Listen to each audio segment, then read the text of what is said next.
Our first presenter is no stranger to anyone who's been at a CURT national conference. He's not only entertaining, he's well educated, up to the minute informed, and highly informative with respect to what's happening in the economy, what's happening in Washington, D.C., and how that affects our industry. Anirban Basu is chairman and CEO of Sage Policy Group, an economic and policy consulting firm in Baltimore, Maryland. He has a bachelor's of science in foreign service from Georgetown in D.C.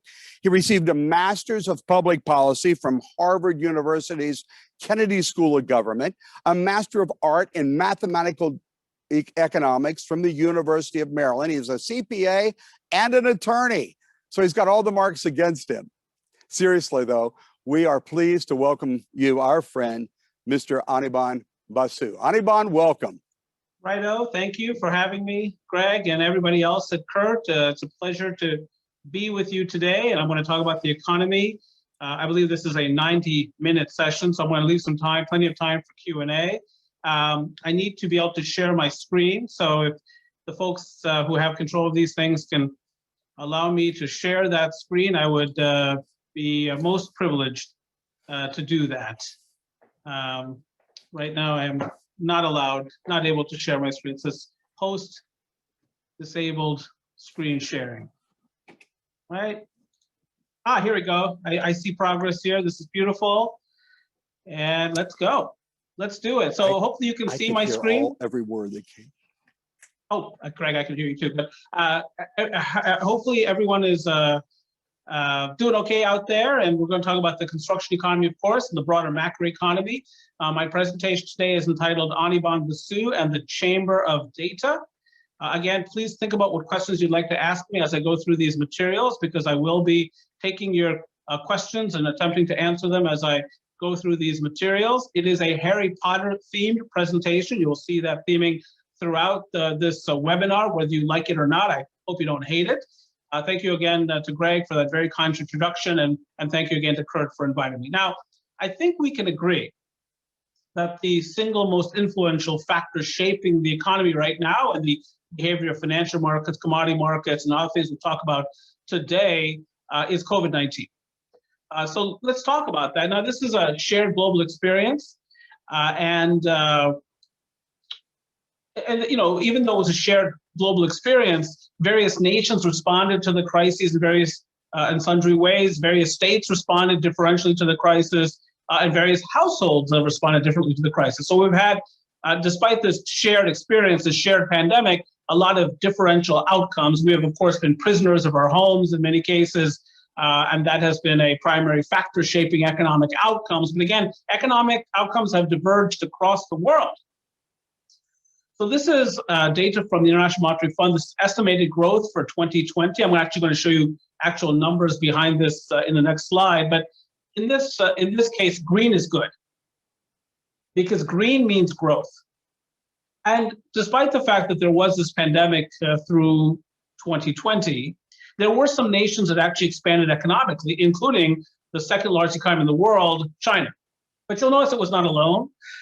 You see growth in Vietnam and Laos, lots of growth in Western Africa or Southwestern Africa, nations like the Ivory Coast, which as a single man I refer to as the Côte d'Ivoire for various and sundry reasons, part of a bigger strategy.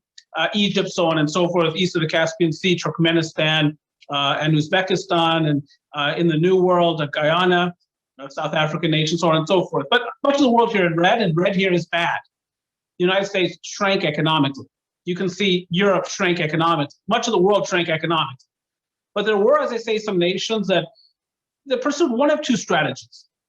Some nations like China shut down their economies, at least their populations were required to remain at home very early in the crisis, really strict lockdowns of population. Other nations followed a more balanced model. Some people were asked to quarantine in place, many others were not. I would say America followed that kind of balanced model. And then some nations didn't do much at all, including many of the nations in Africa, as it turns out. And from a growth perspective, it appears that the way to respond would have been, not that growth is what matters, public health outcomes probably matter more, but the way to respond would have been either to lock things down aggressively at the very beginning or don't do anything at all. And those are the nations that ended up growing economically. Again, more information from the International Monetary Fund. This is estimated growth for 2020. If you look toward the middle of the slide, you'll see that the estimate for the US was that this economy shrank 3.4% last year. Our own Commerce Department's estimate currently, without revision, is a negative 3.5% growth in 2020. We'll talk about the economic implications of this, including for construction throughout this webinar. If you look toward the bottom of the slide, you can see China actually expands last year economically. Their export sector was very strong to much of the rest of the world. But we were not the worst performers. You can see here Spain shrinking 11%, United Kingdom 10%, France 9%, same thing in Italy. Mexico shrinking 8.5%, India, which is now the 5th largest economy in the world, shrinking 8%. So a really tough year. But again, there were some nations that managed to perform reasonably well in 2020, and presumably at some point we want to do an analysis of what they did and if we could mimic such things or such performance if this were to happen to America again. Now, that negative 3.4, negative 3.5% estimate for last year lacks nuance. I mean, the year was really very uneven in terms of its performance. This is gross domestic product in the United States, quarterly data back to the fourth quarter of 1990, so precisely 30 years of data here. The blue-colored bars here stretch until 2019. The fourth quarter of 2019 is the last blue-colored bar. And these blue-colored bars are indexed to your left. And it will be hard for me to express to you how good the US economy would have been in 2020 but for COVID-19. We come into the year with raging momentum, with about 7.3 million available unfilled jobs, about 5.8 million unemployed people, meaning more job openings than unemployed people. Do you remember what the principal complaint was among businesses coming in 2020, including construction firms? Can't find carpenters, electricians, plumbers, pipe fitters, glaziers, roofers, superintendents, estimators. Manufacturers say, I can't find machinists, I can't find welders. Trucking firms would say, everyone knows I can't find drivers. What they might not also know is I can't find mechanics, which is a scary thing. So we come into 2020 with lots of momentum. We had jobs in January, 251,000 jobs in February. I'll talk more about the labor market in just a moment. But we shut down the economy in March. Now, the red colored bars are the first, second, third, and fourth quarters of 2020.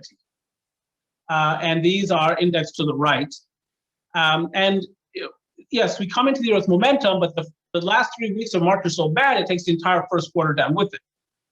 So in the first quarter, we lose 5% of GDP on an annualized basis. But that's merely the appetizer. Now, 5% by itself, by the way, is nothing to sneeze at. Not that you want to sneeze during a pandemic, but the point is nothing to sneeze at. During the fourth quarter of 2008, the US economy shrank 8.4% on an annualized basis. And that was the worst quarter of our economic lives thus far. So negative 5% is nothing to sneeze at, but that is merely the appetizer.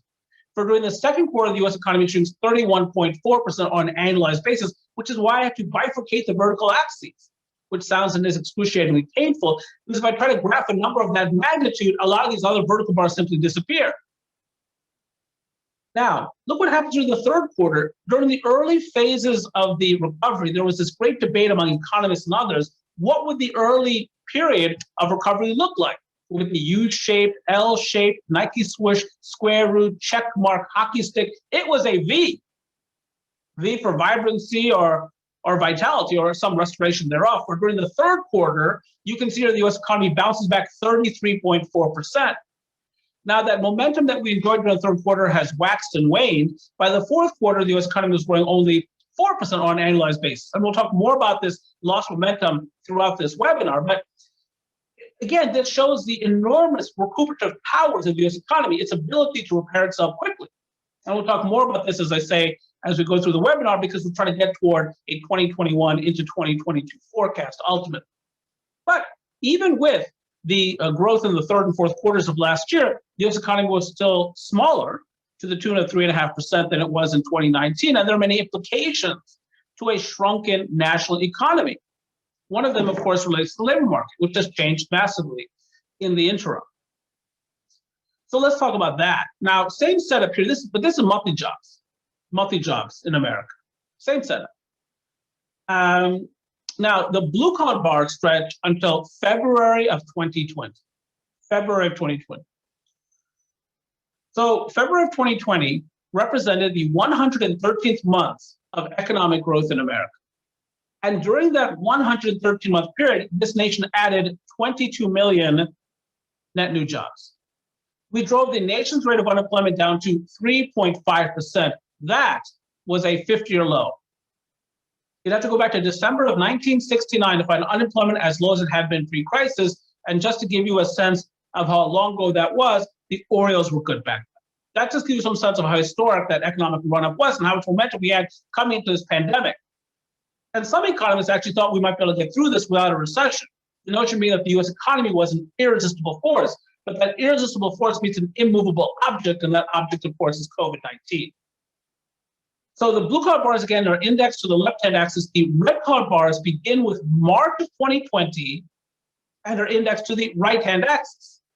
Now, we shut down the economy in March, and in March, we lose 1.4 million jobs, but that's misleading. Because the so-called reference week, the week during which the underlying survey was conducted, was relatively early in March. So a lot of the jobs lost in March didn't show up in the March jobs report. They didn't show up in the April jobs report, along with some of the jobs lost in April, of course.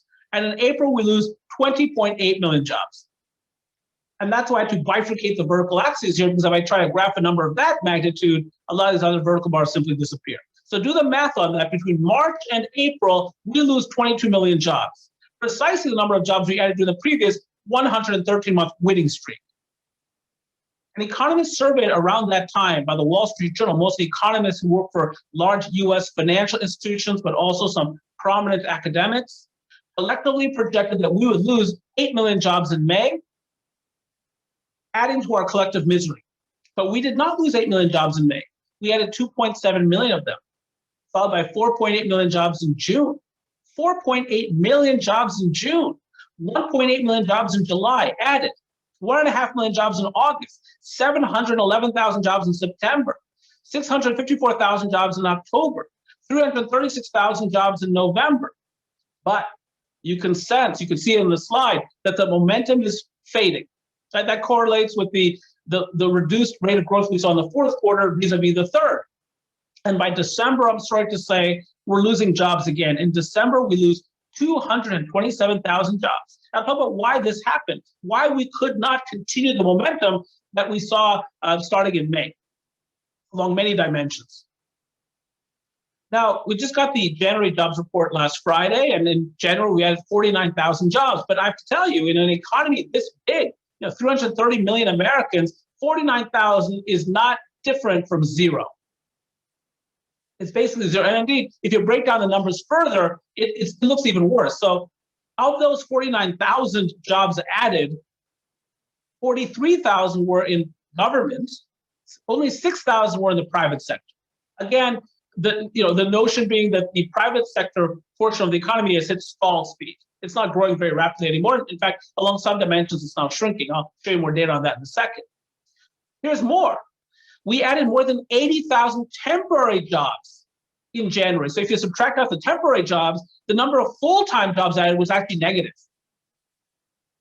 So again, we'll talk about why this momentum waxed wane. Nonetheless, during the early stages of recovery, this U.S. economy proved how rapidly it can repair itself. Its enormous recuperative powers, which again is very important to think about as we head toward a discussion of the 2021 into 2022 forecast. And don't get me wrong, though the initial phase of recovery was V-shaped, at least I'll make that argument throughout this webinar, we're still down 9.6 million jobs on a year-ago basis. So this is comparing January 2020 employment versus January of 2021. And we're down 9.6 million jobs on a year-ago basis. Now, which sector has lost the most jobs? Leisure and hospitality. That's your hotel and restaurant worker for the most part. 3.8 million jobs lost. Those near entry-level and entry-level positions, by and large, have been the hardest hit because that's often where you have the face-to-face interaction with the barista, with the hotel lobby desk, so on and so forth. But notice here, the second leading sector losing jobs, government. Because, of course, state and local government budgets have to be balanced each and every fiscal year with limited exception. And if the revenues are not there, then the expenditures must be cut, absent tax increases, and it's awkward to increase taxes in this environment, at least for many governments. So costs have to be cut, and the bulk of costs in government, of course, are made up of human capital, people. So it's firefighters and police officers, teachers' aides, garbage collectors, so on and so forth.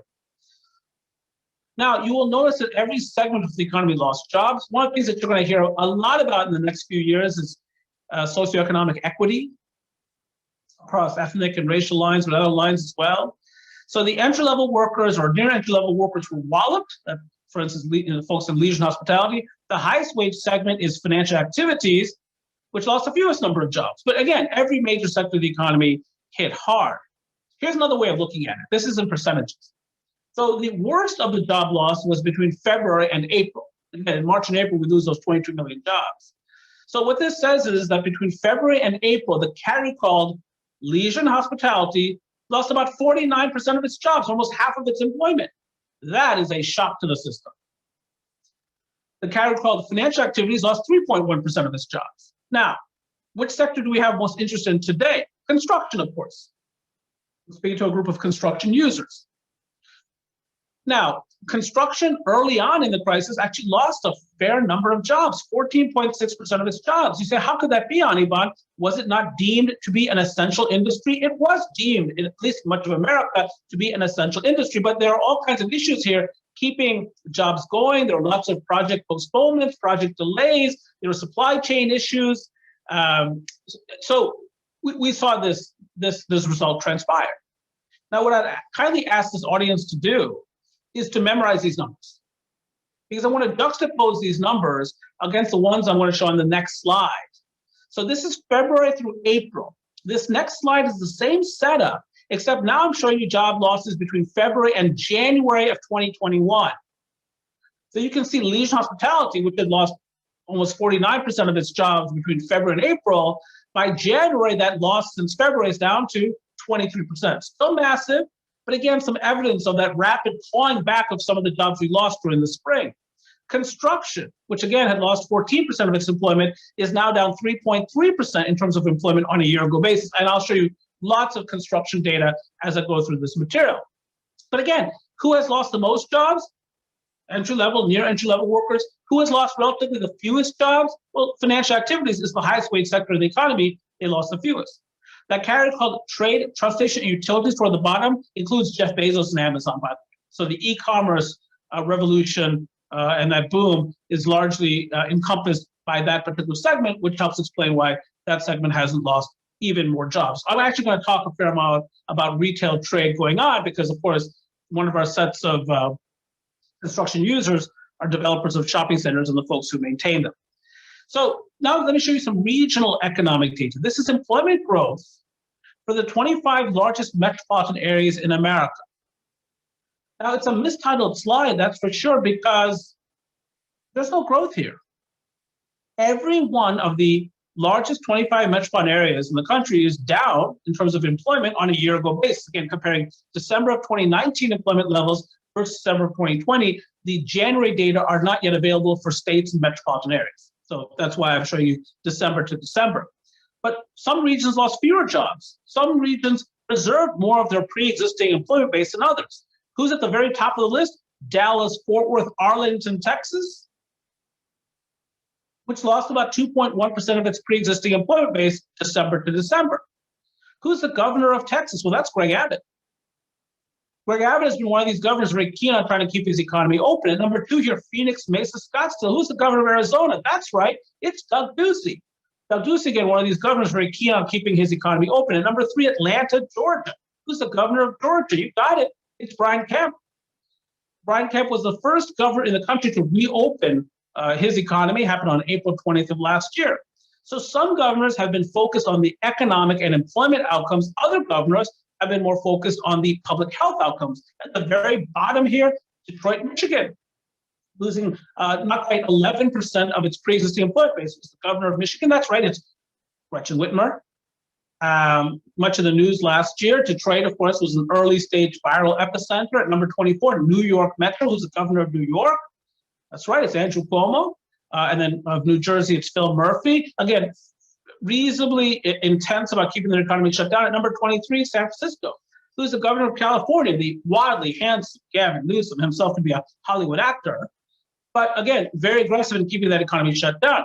I'm not suggesting to you that one approach is better than another. That's for you to decide. All I'm suggesting to you is that such differential approaches have major economic implications. Now, you might say, Anirban, I see a contradiction here, sir. At number 5, Tampa, they just won a Super Bowl, sir, but also that's Governor Ron DeSantis of Florida.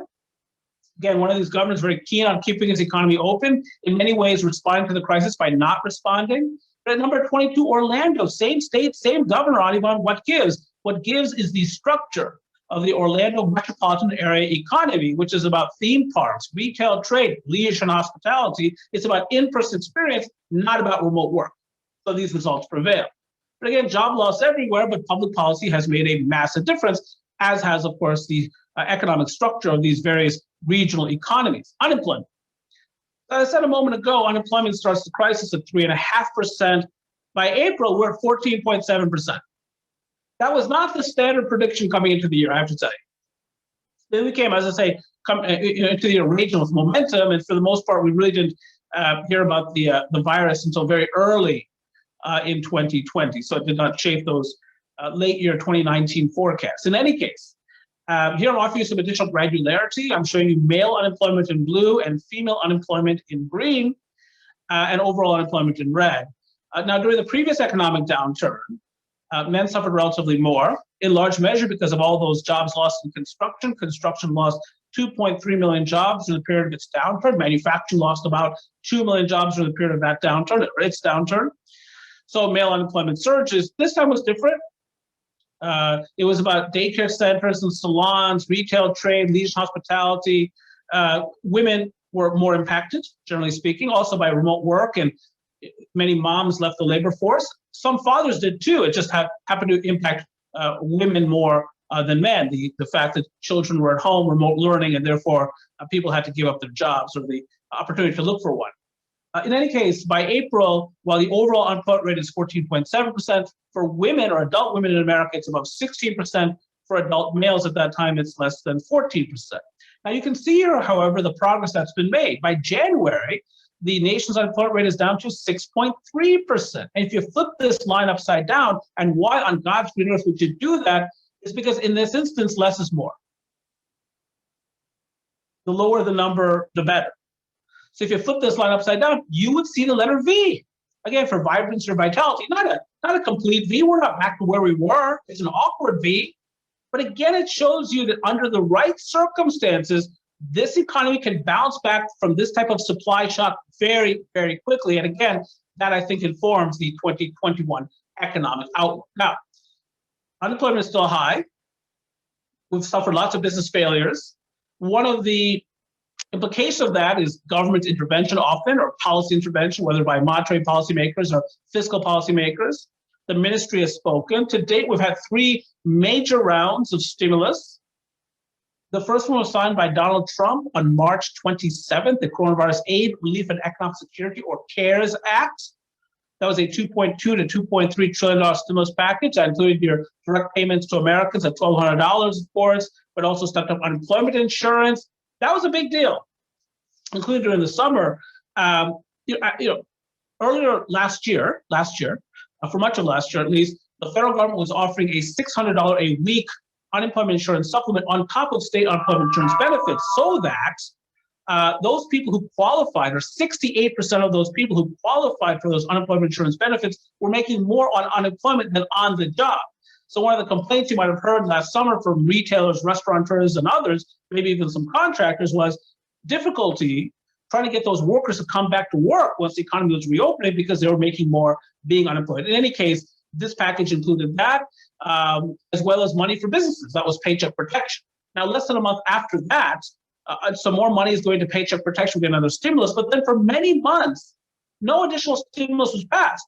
The paycheck protection money is run out in August of last year. Those $600 supplements to unemployment insurance run out in July, and that helps explain, doesn't explain completely, but helps explain the loss in economic momentum that we saw as we transitioned from the third quarter to the fourth quarter. Now, That said, very late last year, Donald Trump signs another package. Precisely 9 months after he signs the CARES Act, he signs the Consolidated Appropriations Act. That's a $906 billion stimulus package to get more direct payments to Americans, stepped up unemployment insurance, more money for businesses, so on and so forth. And those monies are now being sort of rolled into the economy right now. Now, you might ask the question, Anirban, you said that the economy had sort of hit stall speed, or at least the private sector part of the economy had hit stall speed. But can we be at stall speed when we just passed a stimulus of some size, not quite $1 trillion? Answer, yes. So Donald Trump signed the CARES Act on March 27th. We lost 20.8 million jobs next month. And again, I'll explain more about some of these dynamics and how that shapes the 2021 into 2022 outlook. So now we have a new president, inaugurated on January 20th of this year. This is basically month number 2 in office. So what are some of the near-term priorities of this administration? Well, one of the things that the previous sets of stimulus packages did not include was direct financial assistance to state and local governments. Don't get me wrong. The federal government sent lots of money to state and local governments, but it was prescribed. It was to, for instance, bulk up healthcare delivery or to buy personal protective equipment or whatever it happened to be. It was not for general funding. And one of the big topics of discussion last year was that a lot of policymakers in Washington were reluctant to send federal monies directly to assist state and local government budget makers, general fund purposes. And there was this notion that we don't want to bail out states like Illinois and New Jersey. It turns out that there's lots of antipathy towards people in this country for people from Illinois and New Jersey, which is crazy to me, of course, because I think those people are absolutely delightful, especially those folks, or at least those folks from Illinois. In any case, one of the things you will see from the Biden administration is some push to directly assist state and local governments, and we'll see if that actually it makes its way through the Senate. Then more talk about extending unemployment insurance, which is a double-edged sword, because if you're paying people to not work, that might seem like a kindness, but it also can frustrate economic recovery. You're not producing goods if people are not working, or services.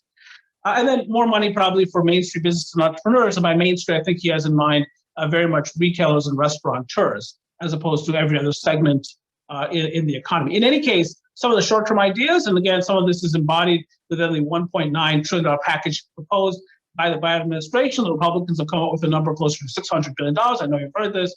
That probably translates into a $1 trillion, $1.1 trillion package. What we shall see. Now, from a long-term perspective, what are some of the priorities? Well, manufacturing. And this is something that Joe Biden and Donald Trump have very much in common. They both want to see more manufacturing here. Now, it is true that the Biden administration, or at least the Biden campaign materials, puts this in the context of quote-unquote good union jobs. Nonetheless, there's a desire to see more reshoring from low-cost countries, especially China, and bring more production back to America. A lot of focus on building a modern infrastructure. So that's important for construction users, of course, because we might get an infrastructure package at some point in the future. So even if we pass a $1 trillion package or $1.1 trillion package in the near term, this economy is still going to have above average unemployment, a lot of people who are not part of the labor market, probably still low interest rates, which allow the federal government to borrow at relatively low cost, and lots of infrastructure deficits. So that's something that we might see, which might create some more demand for the construction workforce at some point in the future. Lots of emphasis in this context on clean energy. And I think this is very good for construction users. Both the Trump administration and the Biden administration have been very much focused on apprenticeship programs and trying to get more people into the skilled trades. So lots of focus on childcare support, lots of focus on training, try to get, ultimately more people into the labor force, which is, of course, what we need. And then much discussion, of course, about racial equity on top of all of these things. Now, you can ask the question, with all of this federal intervention, are we being Dumbledore? Albus Dumbledore, of course, the greatest headmaster in Hogwarts history. We came into the crisis with a $23.5 trillion national debt. You can see by this chart that it's now screaming towards $28 trillion. And by the end of this federal fiscal year, which ends on September 30th, I'm quite sure it'll be above $30 trillion. I mean, in some sense, you could ask the question, yeah, fine, Anirban, but who cares? I mean, as long as interest rates are well behaved, who cares? Well, I suppose there's some truth to that. But what we all learned in economics class in school was that when the government borrows a lot of money, that it drives up interest rates for everyone. The notion being that public deficits drive up private investment because the cost of funds becomes more expensive. But it is true, it's absolutely true that I'm looking at a yield on a 10-year treasury right now, basically 1 1/8 points. Quite low by historic standards. I'll talk more about this later on, but I have no doubt that over the next few years, you'll hear a lot more talk about America's need to be more fiscally disciplined. And hard to disagree with that, given this amassed national debt. Okay, now I've talked about some of the economic implications of COVID-19, particularly as it relates to the labor market. Let's broaden the discussion here. So I know we've got people from various segments here that use construction services. Some are use commercial construction services. Others are state local governments that are looking for road work or other forms of infrastructure support. Let me talk about retail trade, shopping centers, a little bit. So one of the aspects of 2020 was that we suffered a lot of large retail bankruptcies. So here I'm listing some of them. Even before the crisis became a crisis, in North America at least, Pier 1 Imports goes bankrupt in February, closing all of its stores. True Religion goes bankrupt in April, the folks who manufacture those jeans that make everyone look slender. J. Crew, Neiman Marcus, and JCPenney each go bankrupt in May. GNC, which makes those supplements that many of us take, I take, to try to build bulkier biceps, so I still, for whatever reason, have the arms of an accountant, goes bankrupt in June. Brooks Brothers, who makes those spectacular shirts with the somewhat tight collars, goes bankrupt in July. Lord & Taylor, that hallowed department store, goes bankrupt in August. Francesca's, one of my daughter's favorites, but many of these are my daughter's favorites, goes bankrupt in December. In any case, now what's interesting about this to me is that we see all of these retail bankruptcies, despite the fact that retail sales were actually not that weak last year. Actually, Americans spent a fair amount of money on retail goods. This is monthly retail sales, 20 years of data. It's back to December of 2000. So retail sales begin to slump in February. So let's do some rewinding here. What's going on in February of 2020? Well, by this point, you and I have heard about COVID-19. Some people are beginning to withdraw, at least partially, from the economy. They're not going out as much, not shopping as much, not seeing as many movies, so on and so forth. You might remember at meetings and conferences around that time, instead of shaking hands assertively, we might be fist pumping. Then we did the elbow bump. Then we did the kid and play toe tap, if you know what I'm talking about. And I think you do, you're with Kurt.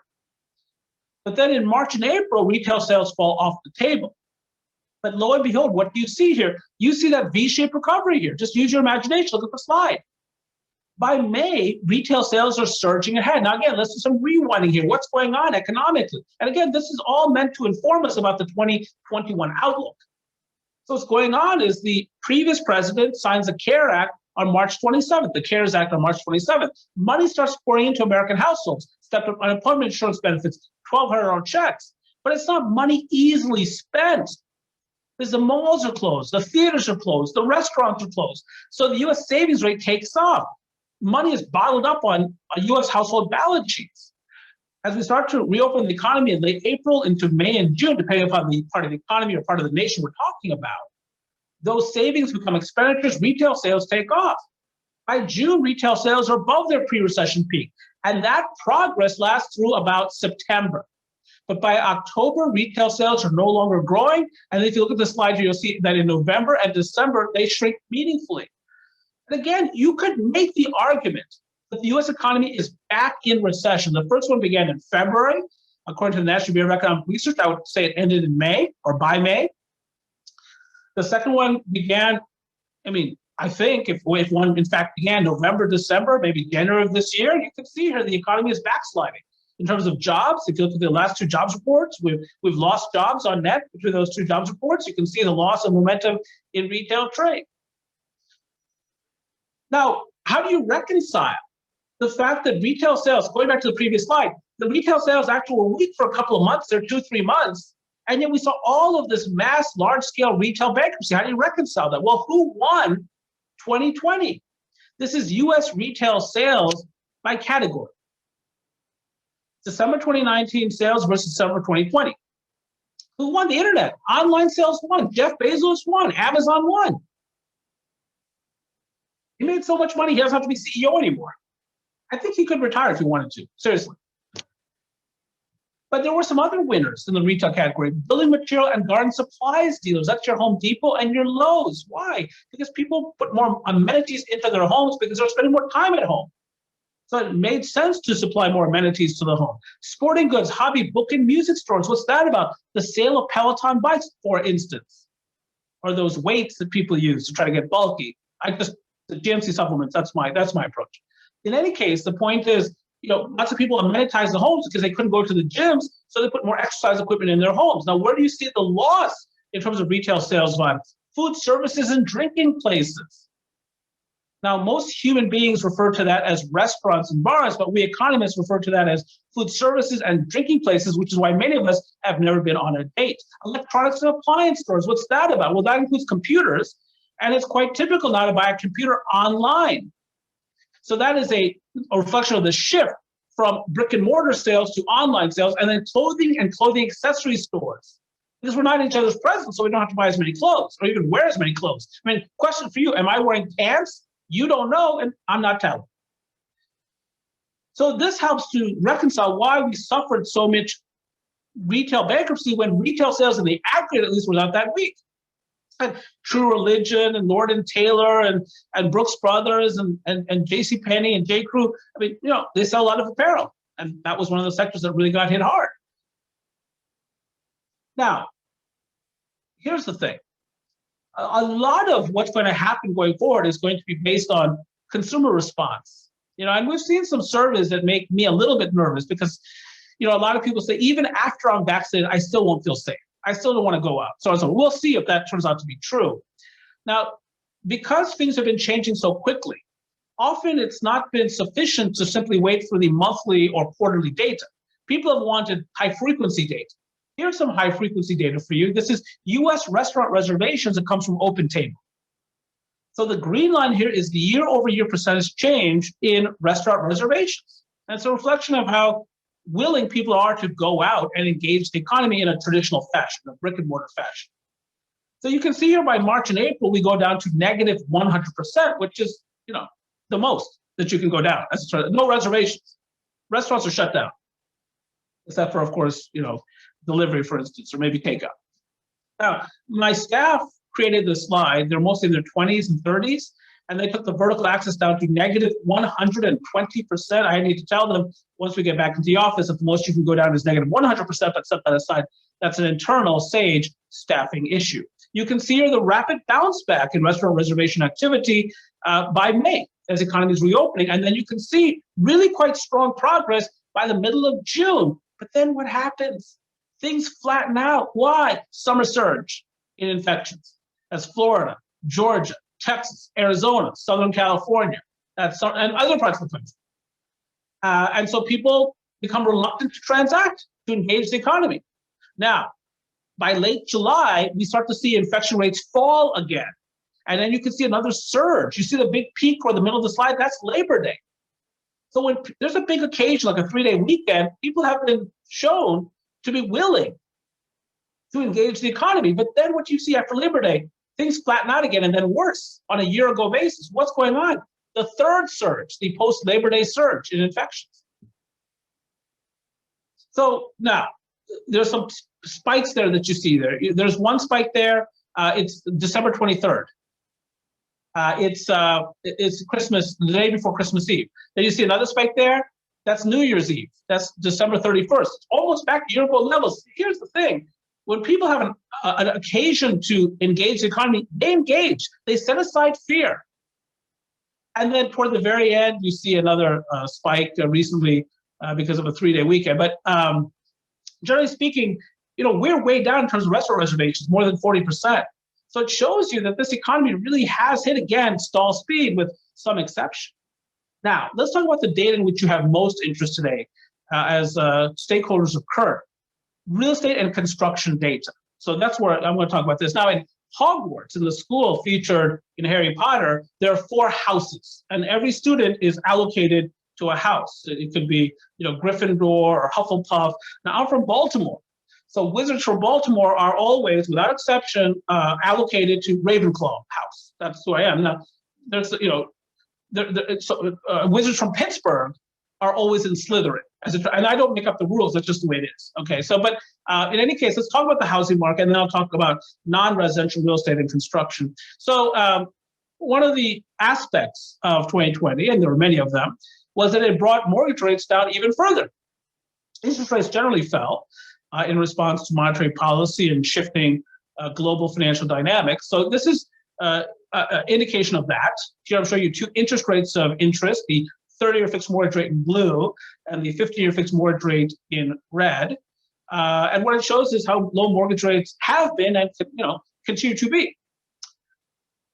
Now, it should not surprise anyone in this audience that home prices were rising prior to the crisis. Well, of course they were. We're adding more jobs. Incomes are rising pretty rapidly in the context of human capital shortfalls. I remind you that Amazon is not a 501c3. They're not a charitable organization. So when they raised their minimum wage to $50 an hour, it was not for charitable purposes. It's a reflection of how strong the labor market was. The Bank of America, not a charitable organization, a bank, publicly traded bank. So when they raised their minimum wage to $20 an hour, not for charitable purposes, reflection of how strong the labor market was. So again, it shouldn't surprise anyone that home prices were rising prior to the crisis. And one of the other aspects of that was that, a lot of the investment capital went toward building apartments during the previous decade, not single-family homes. So the inventory of unsold homes was quite low coming into this crisis. I think, though, what we could find somewhat surprising is that the pace of home price appreciation has accelerated during this crisis. This is the S&P Case-Shiller single-family home price index. And what it shows you is something remarkable, I think. And we're down nearly 10 million jobs on a year-ago basis. I said earlier that unemployment was 6.3%, right? I said that. But if I had pointed out that since February, about 4.3 million Americans have left the labor force, if you added back those job seekers, the real rate of unemployment, or the unemployment rate, would be actually closer to 9%. Right? So that's, we were at 3.5%. Now we're effectively much higher than that. And yet, this is the result that's prevailed, rising home prices. Now, what's going on here? Well, of course, mortgage rates fell during the crisis, an inducement to buy. But, people have wanted more aggressively social distance during the crisis. It's easier to do that from a home than an apartment building. People want more space attached to their residences because they're spending more time at home, and they want space for a dedicated home gym or a home office. We're all trying to look good on Zoom. I'm trying right now. I don't know if you can tell. So there's that. And the average home is larger than the average rental dwelling unit. So, and then millennials, the demographics of the situation. So the most common age in America this year is 29. We're more 29-year-olds than any other age. The second most common age is 30. The third most common age is 28. So 5 years ago, the most common age was 24. So what do 24-year-olds do? Well, lots of nonsense, as it turns out, but they might rent an apartment. And that coincided with that apartment building boom that we saw during the previous decade. In 5 years, the most common age in America will be 34. What might 34-year-olds do? Well, they might buy a house. I don't know if you saw the Saturday Night Live skit on Zillow.com. It's very, very funny from this last Saturday. In any case, the point is, the demographics, social distancing, low mortgage rates have induced a lot of people into the ranks of home ownership at a time when the inventory of unsold homes has been low. So in response, of course, builders are starting to build more homes. This is a leading indicator, and I'll show you a number of them as I close out my presentation. This is U.S. residential building permits. Now, the segment to look at here is the red segment. That's single unit structures. Leading indicator because you got to pull a permit before you build anything. So it's an intention to build, or an expression thereof. So you can see here again the V-shaped recovery. See it again? We see early in the crisis, the number of permits declines, and then a sharp bounce back, especially very recently. What's going on here? Well, home builder confidence by August was at an all-time high in this country. They can see what's happening. They can see that there's lots of demand for home ownership. There's not much inventory of unsold homes, and there's an opportunity, therefore, for them to meet unmet demand at rising prices. Well, that's beautiful, at least for them. Now, this is also a reflection, of course, what's happening of newfound migration patterns. We saw mass outmigration of principal cities last year. Mass outmigration. This is in millions. You see the red bar there? That's millions of people moving out of principal cities. 2 million people. You see the blue bar there? That's people moving into suburbs. Nearly 3 million people, including some people from rural areas. So I would say to you that the previous decade was about the cities. It's about millennials moving to large cities in particular, but also southern cities with a lot of buzz, Austin, Texas, Nashville, Atlanta, so on and so forth, Orlando, Florida, Tampa, Florida. And so we saw that, the apartment building boom that coincided with that. This decade will be about the suburbs. I'm probably simplifying things. A decade is a long time, but nonetheless, you can already see it in the migration patterns and in some other economic outcomes. How about rents? This is the change in apartment rents from March to December for a handful of communities. Look at the rent declines that have been suffered in San Francisco over that 9-month period, 27%, Seattle, 22%, New York, 20%, Washington, 15%, same with San Jose. That's a big decline in rents on a one-year basis. Now, some of the less expensive cities on the right here, Tucson, Arizona, Arlington, Texas, you see rents have held up. So there's been a lot of discussion about the move from the cities to the suburbs, but less discussion about another move from very expensive communities to less expensive communities. Even Elon Musk, the richest man in the world, recently moved from California to Texas, perhaps for a lower cost of living. By the way, he set Bitcoin on fire today by announcing that Tesla has bought $1.5 billion worth of Bitcoin, so Bitcoin price is now neatly above 40,000 per unit. Anyway, here's another way of looking at it. You see the dark purple line here? That's observed rent change or decline in 2020 for principal cities. Now, the light purple here is suburban cities. So what are suburban cities? I'm from Baltimore. So in our community, the suburban cities are towns like Columbia, Towson, Ellicott City, Pikesville, Owings Mills, Glen Burnie, Annapolis, White Marsh, Hunt Valley, so on and so forth, Cockeysville. So I'm not saying that suburban city rents are rising rapidly. I'm saying that they're just not falling the way we're seeing in the principal cities. That's where the migration is coming from, coming out of cities and into those suburbs. Now let's talk about commercial construction and non-residential construction. Another leading indicator, this is the Architecture Billings Index. You see the 50-yard line running west-east across that slide? See that? Any reading less than 50 means that architects are less busy this month than they were last month. Now you can see the December 2020 reading is the last one here.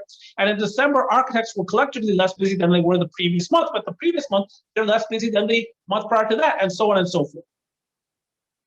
So they're really not busy right now. You see a similar dynamic during the Great Recession and its aftermath.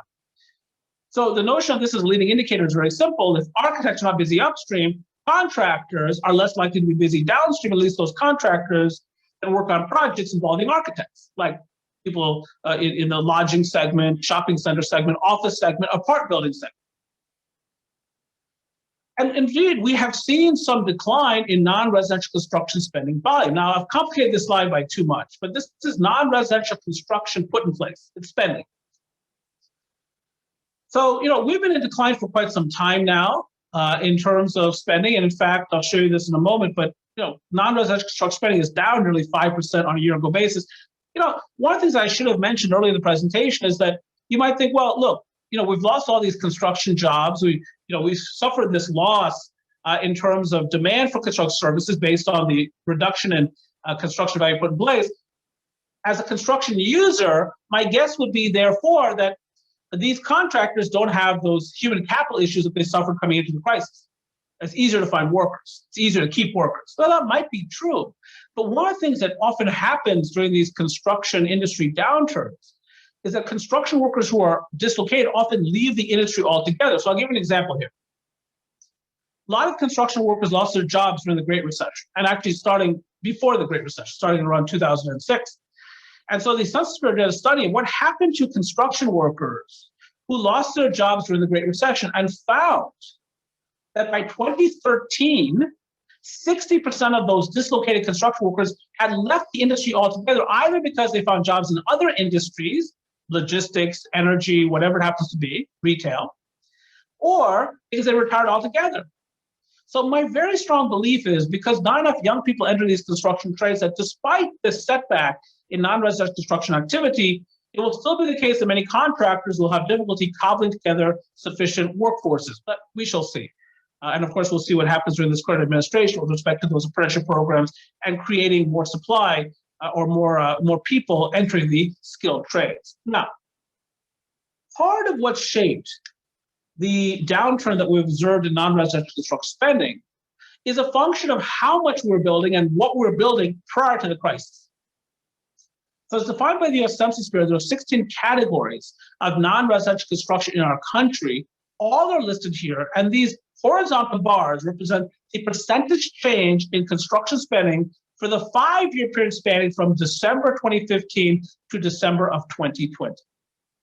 So 5 years of data here. Now, at the very top is public safety. A lot of that has happened over the past year. So when the New Yorkers took the Javits Center and turned that into their convention center into a temporary hospital, similar things happened in Baltimore and elsewhere. That was deemed to be a public safety expenditure as opposed to healthcare related. It's just the way that government economists or data analysts decided to define that. So public safety took off. But notice some other categories: water supply. So remember, until very recently, state and local government finances were in generally good shape, and that all things being equal meant more money for infrastructure.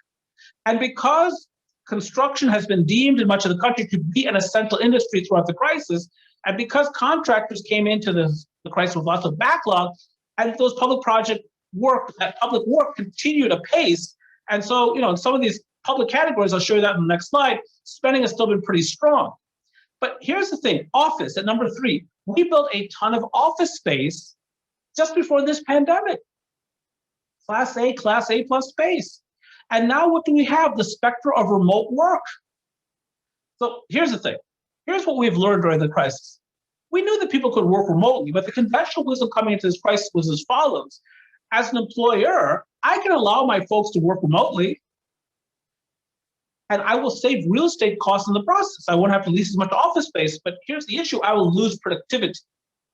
But what we have found during this crisis is that many people are as productive or more productive working from home. It turns out the office has plenty of distractions. So we're talking about human beings here. Human beings, they're fragile. So they come off this grueling commute into the office, and now they're human beings. So what do? They start contemplating other human beings. It's what we humans do. Then they go to the water cooler, not for water, but to talk about human beings with other human beings. They might have some water. Then coffee break number 2, coffee break number 3, coffee break number 5, free Splenda. Then an impromptu staff meeting that is of no value whatsoever, lunch. Then after lunch, of course, you have to fill out your NCAA bracket, not once or twice, but 15 or 16 times. You're trying to win the pool, and you're trying to figure out, can Tulsa beat St. John's? And don't get me wrong, you play distractions in the home, and we know who and what they are: pets, neighbors, children, daytime soaps, sports center. But the data is suggesting that a lot of people are more productive and happier working from home. And we just built a lot of office space in the last few years. So I would say to you, the office market is in crisis, especially the high-end central business district-oriented office market, where you see a fair amount of new construction. Now, we built also a lot of hotel rooms prior to the crisis. We built a fair amount of shopping center capacity prior to the crisis. And I would say to you that commercial real estate is a segment that's in some distress. You may disagree with me, but you can see that in some of these data here. Same setup here, same 16 categories of non-residential construction, but now I'm showing you 1 year of data. I'm comparing December 2019 versus December 2020. So you can see that big increase in public safety I just talked about. And then you can see some of the public spending that's continued apace: water supply, highway and streets, sewage and waste disposal. But look toward the bottom of the slide. Where do you see the sharpest decline in construction spending? Lodging, that's your hotel room construction. Well, of course. Now, my suspicion is, and I showed you that restaurant data in a moment, that there's a lot of pent-up demand to get back out there, take vacations, stay in hotels. People want to do that. I actually gave a speech in Naples, Florida, and flew through Fort Myers Airport this weekend. And Fort Myers Airport was very busy, as was Naples. It was pretty busy. Floridians are just different. But people want to get back to it. So I think leisure travel is going to come back aggressively, and that will help the hotel sector. But what about business travel, when we can do so much through Zoom? And when many companies are trying to save money to restore their balance sheets, which means less salespeople traveling and so on and so forth. So there's that. Office. Spending in office is down, predictably, but this is misleading because the office category also includes data centers. Now, data center construction is frenzied, along with fulfillment center construction, because those are the backbones of the e-commerce economy. But traditional office-based construction is way down, though I'm sure there's some building owners out there who are investing in HVAC systems and other systems, to try to prepare their buildings for the next round of leasing, as some people decide not to sign their current lease at high-end office buildings and might look toward Class B buildings, for instance, in the suburbs. And I think you'll see that kind of migration going forward. And that brings me to the final part of my presentation, and then we can get to Q&A. And again, please do think about the questions you'd like to ask as I head toward the tail end of this presentation. Just a few more slides here. And again, I want to show you some leading indicators, as I have promised you. Now, broadly speaking, the economy is demand and supply. Demand and supply. And much of the demand, as you know, is made up of households, consumers. This is the University of Michigan's index of consumer sentiment. It's one of the many measures of how consumers are feeling about the economy. So when the folks in Michigan are not being hammered by Ohio State, they also produce this index. And what it shows here is that the index's value is quite low. Consumers are not confident. Well, that you probably figured out already. There's a pandemic afoot, Anirban. Consumers are not that confident. We get it. But here's what I think could be viewed as surprising. Household balance sheets are actually in splendid shape. Now, not everyone's. No, don't get me wrong. I'm not trying to sound cruel or insensitive. I understand that a lot of people are facing eviction, have not been able to pay their rent. I understand that a lot of people are facing food insecurity for the first time in their lives, having to go to food pantries to eat. I understand that. I'm talking about in the aggregate. And I'm talking about a set of households that have taken this occasion, this pandemic, as an opportunity to bulk up their savings. This is the US savings rate. This is savings as a percentage of personal disposable income. It's basically the amount of money people are taking out of their paychecks and setting aside. They might be investing in GameStop. They might be just putting it to their checking account, but they're setting it aside from their paychecks. That's by and large what this is. Now, coming into the crisis, the savings rate is around 8%. 8%. You see the big peak there? That's April, nearly 34%. Again, what's going on here? Let's do some rewinding. Money is coming into the household. Not everyone loses their job. And some people are getting $4 checks on top of their income that they get from that job. Some people are unemployed, and they're getting those hefty unemployment insurance benefits from the federal government. But again, it's not money that's easily spent. Malls are closed, theaters are closed, so on, salons are closed, so on and so on. So the money gets bottled up in the household, savings rate takes off. Now, as the economy is reopened, again, late April, May, June, savings becomes expenditures, the economy takes off. We had those 4.8 million jobs in June, and I showed you that strong retail performance in June. So that was the peak of this economic recovery cycle that has now ended. But as late as December, you can see here, ladies and gentlemen, the savings rate is still a lofty 13.4%. Sorry, 13.7%, 13.7%, still quite lofty, and up from 13.4% the previous month, still quite lofty. So Americans, in the aggregate, at least not everybody, in the aggregate, still have some dry powder. So I'm not that worried about the demand side of the economy, but I am suggesting to you that this economy is now probably in recession. Well, how can that be? If consumers or households have lots of money, if the demand side is relatively strong, Anirban, what's the issue here? Oh, of course, the supply side. This is the National Federation of Independent Businesses Index of Small Business Optimism. Question, Small Business America, is it a good time to expand your business over the next 3 months? Well, you can see here, the reading here, very low. And for many small businesses, expanding their business would merely be trying to get them back toward where they had been pre-crisis. They're shrunken. And they're facing lockdowns still. Many communities, only restaurants can only operate at 25% capacity or 50% capacity, so on and so forth. You might have seen the thing that the Canadian government recently did just a few days ago. The Canadian government said no cruises until 2022. So people from Vancouver, Toronto, Winnipeg might want to take a cruise. The government says, You're not going to get one here. That's a supply issue, right? The demand is there for the cruise. The supply is not there. It's not allowed. I'm not critiquing that policy again. I'm just suggesting it has economic consequences.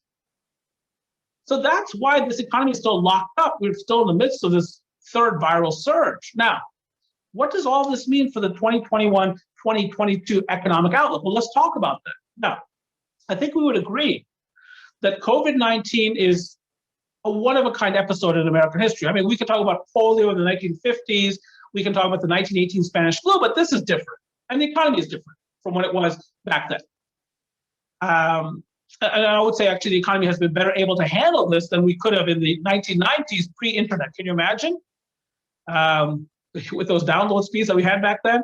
In any case, so the other advanced societies have had some similarly situated events. So this is the economic impact of past pandemics. This comes from Goldman Sachs. Now, this is my penultimate slide. My last slide is coming. I know I've put you through a lot. I've almost spoken for an hour now. And then I'll take Q&A. But I just want you to fixate for me on one line. We'll keep it simple, just one line for me. It's a light blue-colored line that goes where to the top and back down again. You see that line? Hong Kong, SARS, 2003. Hong Kong, SARS, 2003. Advanced society. You see the skinny line at 0%? That's a stand-in for the pre-existing rate of economic growth. So what happens as a pandemic strikes a society? Growth goes below that prevailing average. Well, of course it does. That makes sense. And then first the pandemic hits travel and tourism, transportation, those segments of the economy. But then it hits real estate and construction and manufacturing, and it becomes more pervasive in its effects. So things get worse. Things get worse before they get better. The line becomes more sharply negative. Well, that makes sense. But then what do you see here? You see the letter V. V for vibrancy, vitality, ultimately victory. Now, what's different between Hong Kong 2003 and America 2020, 2021? They were one and done. SARS came, it went, they got back to business. For us, we're in the midst of this third viral surge. Now, things are getting better from a public health perspective. Fewer cases, so on and so forth, fewer deaths. That's wonderful. But we're still in the midst of it, waiting for these vaccines to more literally penetrate the American people, whether from Pfizer, Moderna, Johnson & Johnson, AstraZeneca, or Novavax. They're either on the market or coming to the market soon. But we're waiting. We're shut down to a certain extent. It again shows that advanced societies have this capacity for explosive economic recovery, which is exactly what we saw back in May, June, July, August, so on and so forth. So final slide. For an economy to flourish, both demand and supply sides of the economy must participate. With additional stimulus forthcoming, not just the $900 billion passed in December, but my guess is, and it's a political guess, it's a guess regarding political outcomes, that we'll get another stimulus package. Demand will get a further boost, but supply will be constrained by additional lockdown measures, and not just in America. We talk a lot about the American economy, the U.S. economy, but you can see what's happening in South Africa, Spain, Portugal, the UK, Ireland, so also really shut down economies. So the global economy cannot heal right now, and of course, that affects the U.S. economy. The result is that in the near term, at least, the U.S. savings rate will climb once again, as it did, for instance, in April, spring-loading the economy for rapid economic growth once vaccines become more broadly available. And so the forecast remains, the back half of 2021 should be spectacular for economic growth.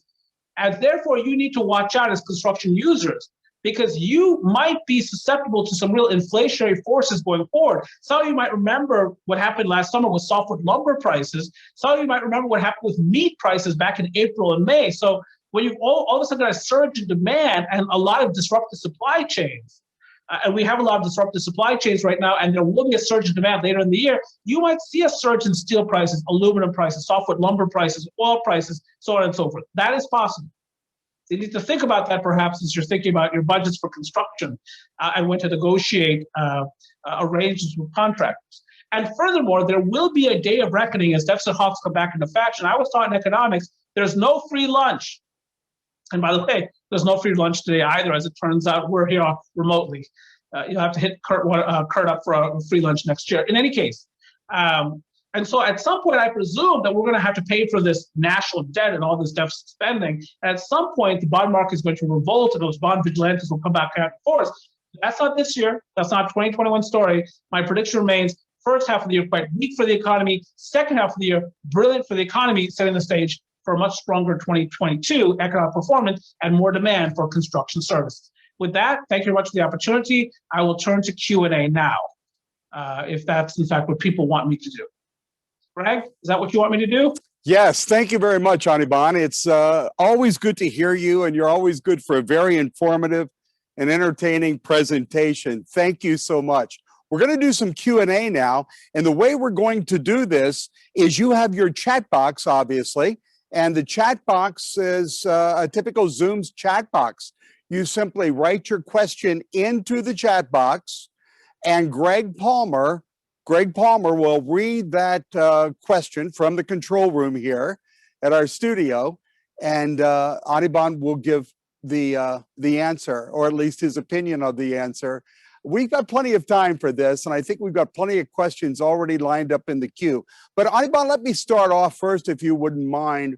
There are a lot of reports about workforce shortages, which seems totally 180 contradictory to what we're experiencing, as far as employment goes.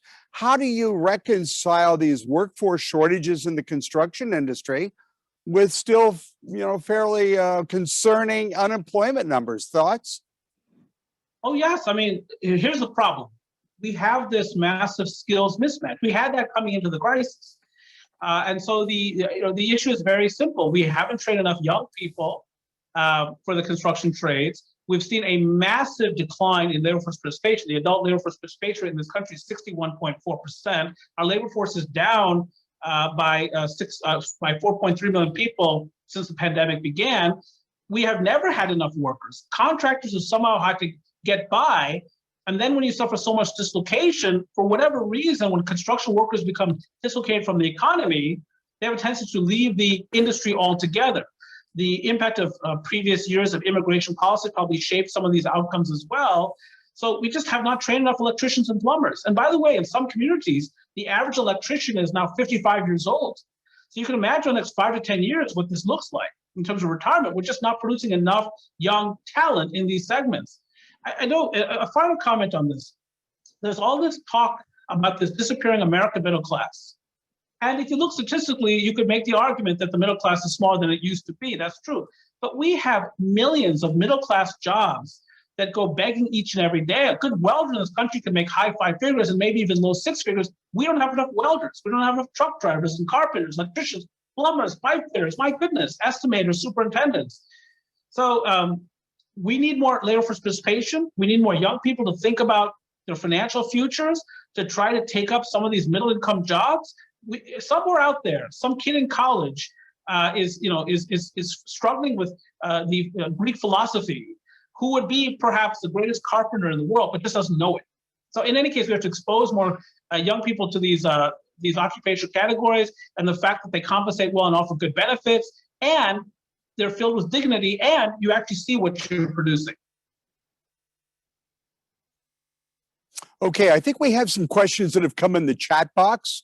So I'm going to ask Greg Palmer, if he would, from our production studio here behind us, to share with us the very first question that we have for Anirban, other than my own I just asked. Greg?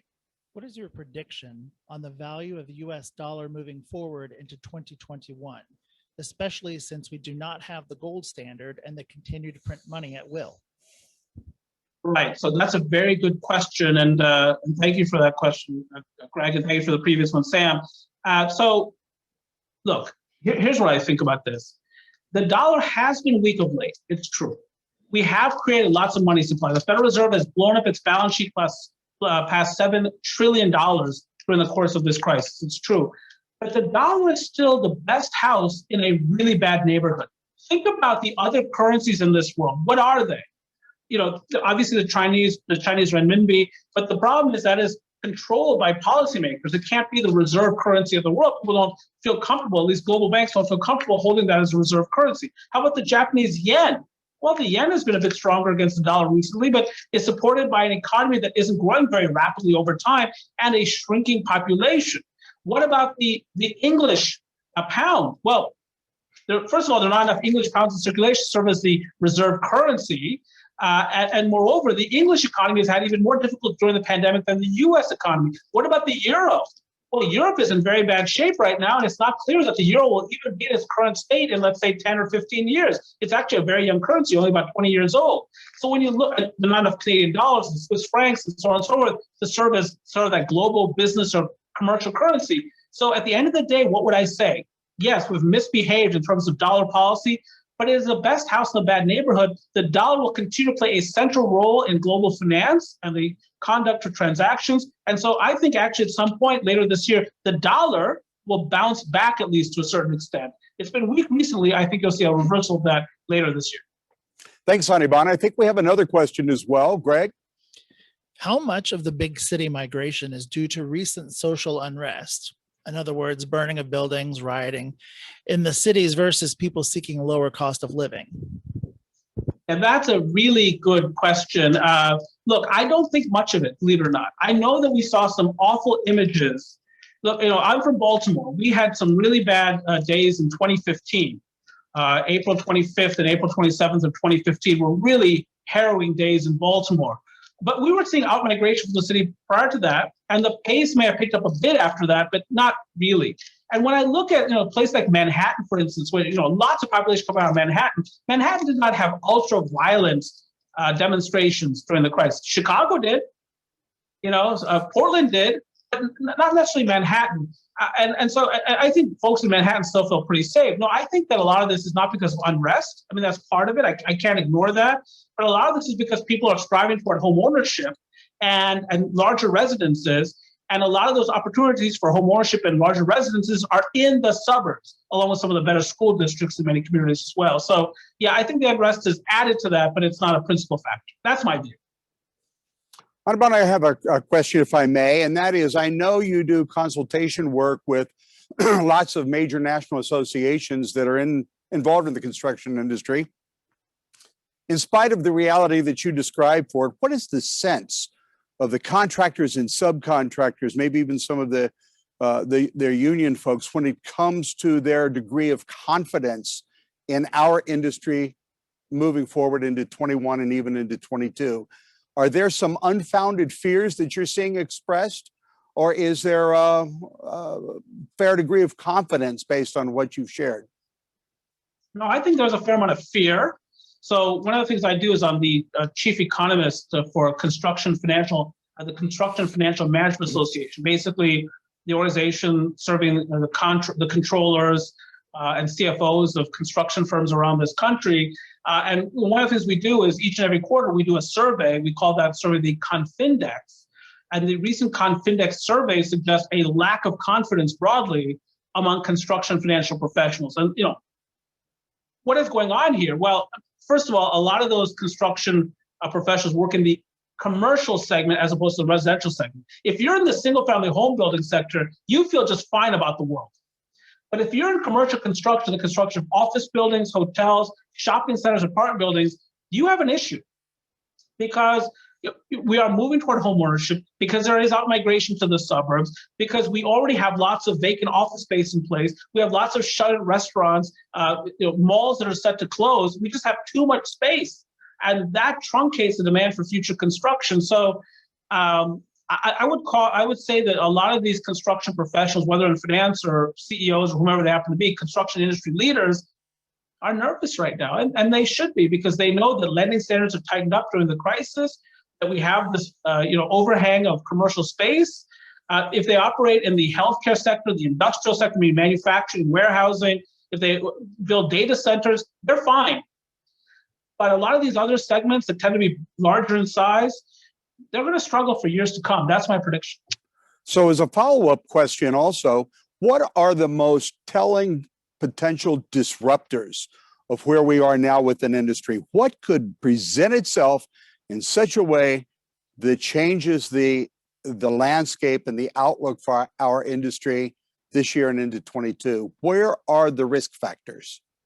Sam, let me just tell you that there is some upside risk here too. And the number one upside risk is an infrastructure package coming from Washington, D.C.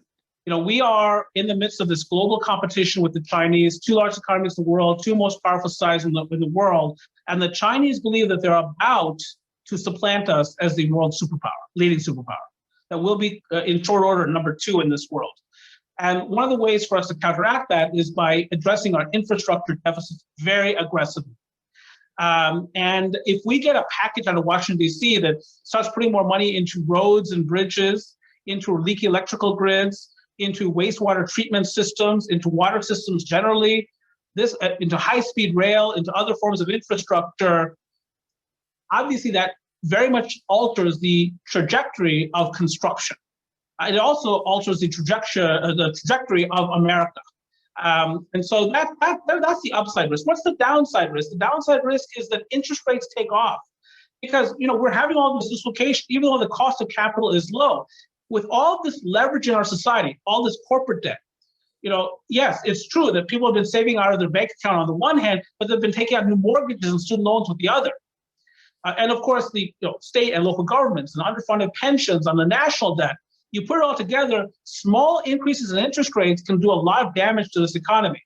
And given where I think the economy is headed, given inflationary pressures to come, you might see a meaningful increase in interest rates sometime later this year in 2022. So that's the biggest source of downside risk. Great. Greg, I think we have a couple of more questions that are coming in the chat box. And by the way, if you've just joined us, we're entertaining Mr. Anirban Basu, who is our choice for an economic forecast for the construction industry. And if you have some questions, simply click on the chat box on your Zoom feature and type your question in, and hopefully we'll get to it. Greg, I think you have a few more. What's the next one?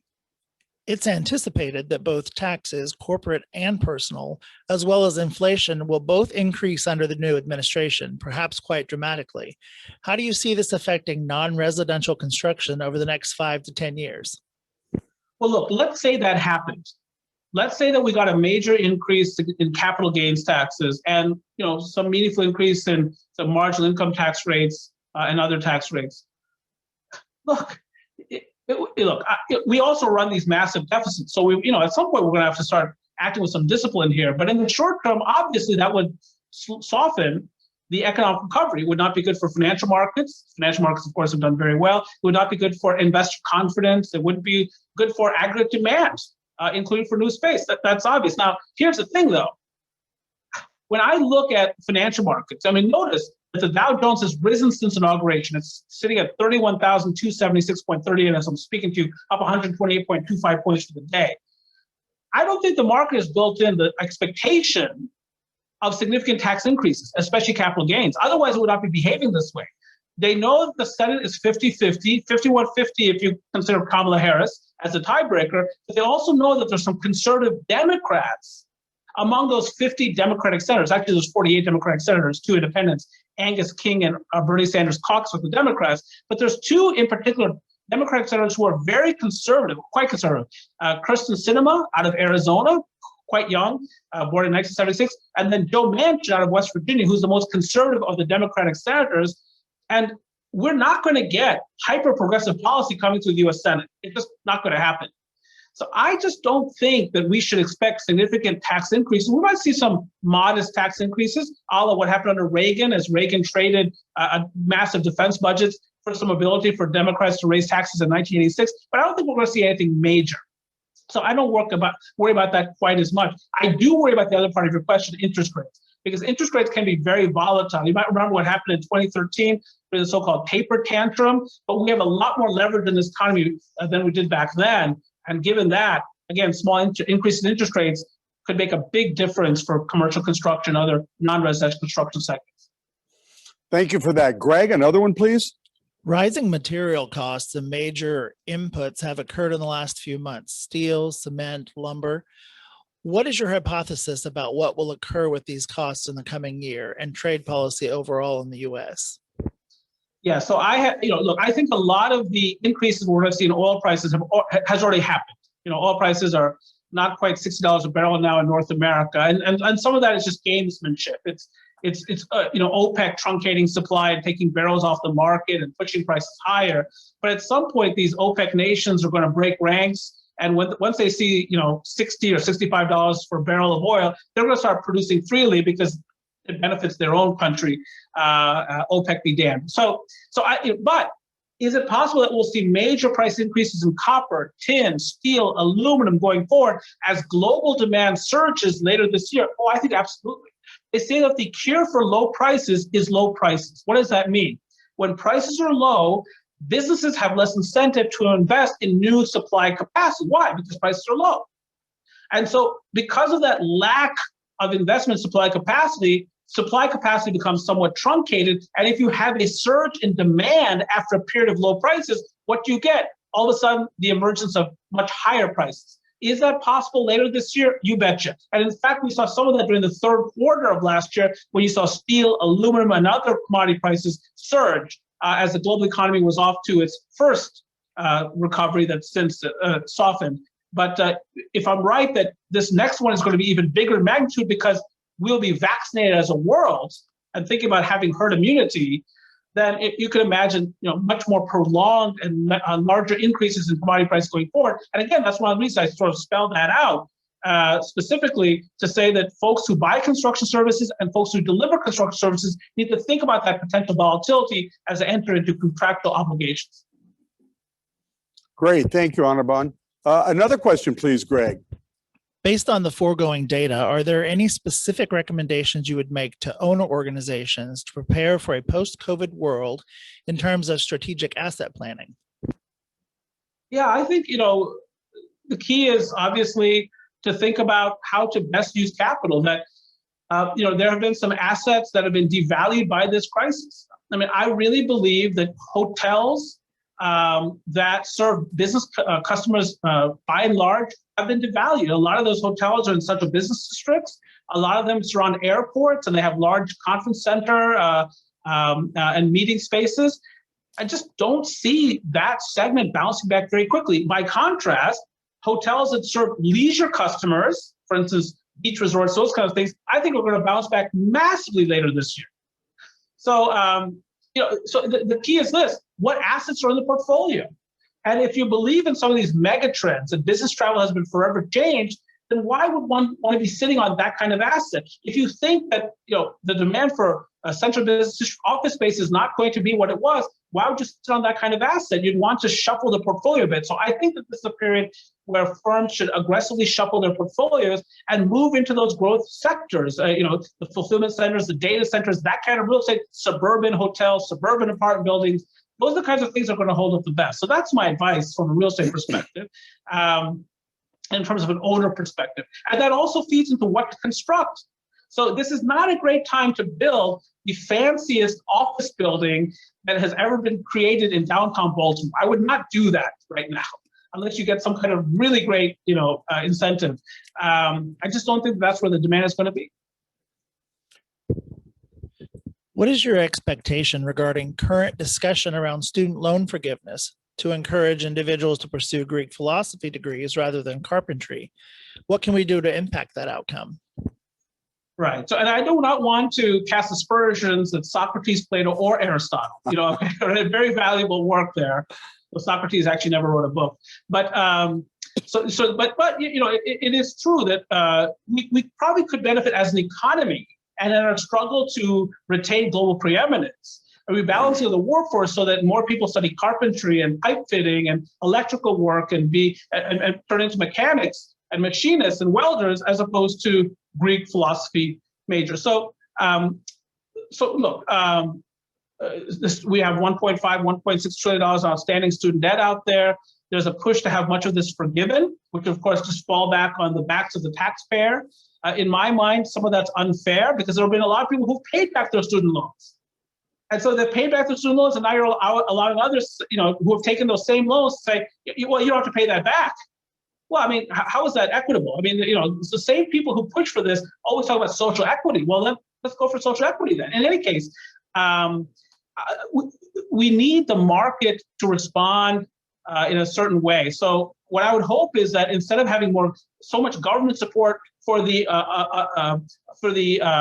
acquisition of four-year degrees, that there be a better balance in public policy, so we encourage more people to pursue trades in two-year schools or in apprenticeship programs. so that we don't bias the workforce away from those careers and toward those careers attached to four-year degrees, that we allow people to think about this in a more neutral, objective manner and ask the question, what am I good at? What do I want to do? What do I love? And then where are the economic opportunities that flow from those things? We've really biased the labor force to pursue those four-year degrees, and a lot of people end up in those colleges and they have a perfectly awful time amassing lots of debt and never figure out what it is they actually love. So true. Let me ask you a question, if I may, Anirban. What has your curiosity piqued more this year than perhaps a year ago when you joined us in Phoenix? Has there been a new development that you're keeping your finger on the pulse of as a result of what's happened since we were in Phoenix last year? Yes, there is. As it turns out, Sam, anger. I would say there's just so much anger right now. And you can see this manifest itself in so many different ways. Yes, some of the violence that took place over the summer, maybe even on January 6th, but also look at the response, with respect to companies like GameStop, and American Airlines, some of these other companies that have been shorted, and sort of Main Street America saying enough is enough. We're getting onto that Robinhood platform or TD Ameritrade, and we're going to crush these hedge funds. And so I think there is a large group out there who really does not like symbols of free market activity. I'm not a lover of hedge funds, by the way, but I sense there's a lot of anger towards capitalism, more anger than I've ever seen before. When I was growing up, we were proud to be capitalists, right? That was, we were trying to defeat the Soviet Union. We're in the middle of the Cold War. We're fighting communists and socialists, so on and so forth. But all of a sudden, what I see is something very different, sort of a very significant anti-capitalist, anti-free market streak in America. And I think it's dangerous. And I think it's really picked up over the past year that a lot of people don't buy into the blessings of the free market. And if we have more and more public policies that confound through the free market as opposed to making it even perform better in terms of fomenting more investment and growth, I think we could have a real problem as a country. And I'm quite sure that Chinese love the fact that we're, many people out there are sort of striving to undo capitalism. Fascinating. Greg, do we have another question, please? We do. General Motors just announced that it will only build electric vehicles in 2035. Along with green economy and net zero federal mandates that may be coming, what is your outlook for U.S. energy, and in particular, energy construction such as wind, solar, etc.? Oh, the outlook is brilliant for wind and solar and alternative energies generally. It's not as good for oil, natural gas, and coal. Now, it helps in the short term that oil prices have bounced back, sitting at $58 a barrel right now as I'm speaking to you. At least that's the March futures contract, up 2% today. But I think we know where we're headed here. By the way, before the commercial that aired on the Super Bowl yesterday was a fantastic commercial, of course, about GM and its intention to develop battery technology, the best commercial that I saw by far, but that doesn't say much. In any case, GM had already announced, their CEO is Mary Barra, that they're going to invest $27 billion between now and 2025 to launch 30 new models, new electric vehicle models. Here's the beautiful thing about capitalism. Ford announced, after GM announced $27 billion in expenditures, Ford said, you know what, we're going to spend $29 billion. That's capitalism at its best. When those competitive juices cause businesses to invest aggressively against one another in competition and therefore accelerate technological progress and shared prosperity in the process. Because, of course, all that investment is also going to create jobs as well as unintended consequences that are quite positive as they discover even more things about battery technology and other technologies. So my point is, we know we're headed toward a post-fossil fuel world. And if that's where we're headed as a world, I would hope the Americans get there first. So while this might cause some pain for people in the short term, and I know there's a lot of disagreement out there about the Keystone XL pipeline, and I probably don't want to get into that. So there's going to be some short-term pain in some of these sectors. I understand that. But we're headed toward a post-fossil fuel world, a cleaner, greener energy world, and I would prefer, if that's where we're headed as a world, for America to get there before China or anybody else does. So I'm actually very encouraged by what General Motors is doing, and also by Ford and others. If you had to name one of the countries or one of the nation states that is close on our tails, hot on our trail, if you will, when it comes to that journey, who would it be? I have enormous respect for the Germans and the Swiss. So I think one of the things we need to do as a country again is, we're very good at providing services, financial services, including banking and insurance services and other forms of services. We've lost some of much of the luster of our manufacturing sector. We don't make as much as we used to. I think we need to get back to manufacturing very aggressively at the cutting edge. And of course, we take great pride in Boeing and General Mills and Ford and Chrysler and some of these others, Illinois Tool Works and, Anheuser-Busch or whatever it happens to be, even though I think that they're no longer domestically owned. But we need to add to our manufacturing portfolio. We need to make more stuff and build wealth the old-fashioned way. And the Greeks and not the Greeks, the Germans and the Swiss in particular have this amazing ability to manufacture the highest quality of whatever genre they're involved in, whether it's automobiles or wristwatches or chocolate. And we need to have that excellence here. And here's the amazing thing about the Swiss and the Germans. Their workers are very expensive. They are very highly paid, and yet they dominate some of these segments, right? The Swiss dominate Swiss watches, and Germany's home to BMW, Mercedes, Volkswagen, and others. And so it doesn't mean that you have to be a low-cost option. You have to be excellent. You have to command the commanding heights of these industries, and that's where America has to head. And to the extent that we need to make infrastructure and training investments to get there, let's make those investments. Great. We just have a few seconds left, and I want to ask you the final question, and that is, what question did we not ask that you were reasonably sure we would? Yeah, I think the most obvious one is this: why didn't you invest in Bitcoin? Because any one of us could have been a billionaire, right? I mean, Bitcoin is sitting it's 46,000 right now, and everything I learned in economics told me Bitcoin makes no sense. So the last couple of years, I've been watching people who failed economics get really rich. I did well in economics class, and it has punished me brutally. That's the question I would ask. Having just heard that comment, I just got a text here within the last hour from a former student of mine at the University of Cincinnati who says, today, I just paid off all of my $75,000 student loans on a simple few $1,000 Bitcoin investment. So there's hope with the younger crowd somewhere along the line. We're certainly cheering them on. Anirban, thank you. It's great to be with you, even though it's virtual this year.